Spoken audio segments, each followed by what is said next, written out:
এখন আমি ওয়ার্ডের সহসভাপতি দামোদা 4 নম্বর ওয়ার্ড, কিন্তু আমি 24 সালের এমপি প্রার্থী ছিলাম স্বতন্ত্র।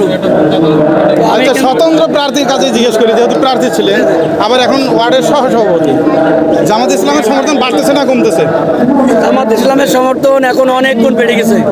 যদি কোনো মানুষ মনে করে যে জামাত আগে 3টা বা 18টা সিট পাইতো, এইটা তারা এখন বোকার স্বর্গে বাস করছে। কারণ 5ই আগস্টের পরে জামাত ইসলামের যে সমর্থন বেড়েছে, বর্তমান বাংলাদেশে কোনো রাজনৈতিক দল নেই যে বর্তমান জামাত ইসলামের সাথে মোকাবেলা করবে। আগামীর পার্লামেন্ট কোরআন এবং হাদিস অনুযায়ী প্রতিষ্ঠিত হবে এবং জামাত ইসলাম ক্ষমতায় যাবে যদি ভোটটা নিরপেক্ষ হয়। আমি আওয়ামী লীগের সময় স্বতন্ত্র এমপি প্রার্থী ছিলাম। দেখেন, আমি কিন্তু একজন এমপি প্রার্থী হওয়া সত্ত্বেও আমি জামাত ইসলামের একটা ওয়ার্ডের সহসভাপতির দায়িত্ব পালন করছি। আজকে আমি একজন এমপি প্রার্থী হওয়া সত্ত্বেও সাধারণ কর্মীদের সাথে কিন্তু আমি বসে আছি।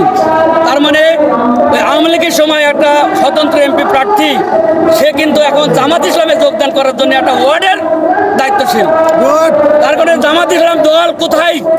এখন যদি মনে করে অন্য কিছু দল যারা এমপি ছিল তারাও যদি জামাতে যোগদান করে, তাদেরকে ওই ইউনিট থেকে শুরু করতে হবে। আপনি কি এখন ওয়ার্ডের কর্মী হয়ে নিজেকে? আমি ওয়ার্ডের কর্মী হয়ে এখন সহসভাপতির দায়িত্ব পালন করছি। আমি রোকন প্রার্থী, আপনারা সবাই দোয়া করবেন। আমি সামনে হয়তো রোকন হয়ে যাব এবং রোকন হলে জামাত ইসলাম যে দায়িত্ব আমাকে দেয় আমি মাথা পেতে সেই দায়িত্ব পালন করব।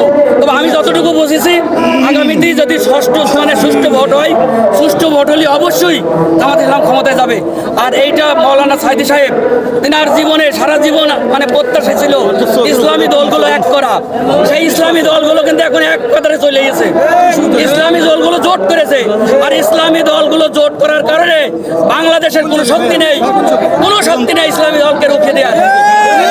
আমি তত্ত্বাবধায়ক সরকারের কাছে আহ্বান জানাচ্ছি, সরকার যেন অবশ্যই আগামী নির্বাচনটা 26 সালের নির্বাচনটা যেন সুষ্ঠু হয়।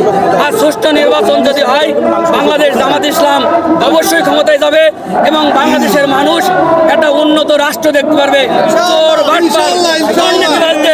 উৎখাত করে দিয়ে আমাদের ইসলামের সমাজ গঠন হবে। আর যে সকল ভাইরা আমাদের প্রতিপক্ষ আছে, সেই সকল প্রতিপক্ষ ভাইদেরকে আমি বলবো, আপনারা মাঠে গুজব না ছড়িয়ে অরিজিনাল গণতন্ত্রে ফিরে আসেন। আপনারা গণতান্ত্রিকভাবে জামাতের মোকাবেলা করুন। গণতন্ত্রভাবে যদি ভোট হয়, সেই ভোটে যদি আপনারা যেতেন, আমাদের কোনো আপত্তি নেই। আর জনগণ যদি ভোট দেয়, কোরআনের পার্লামেন্ট যদি তৈরি হয়, ইনশাল্লাহ জামাত ইসলাম ক্ষমতায় আসবে। আজকের এই সমাবেশ সার্থক।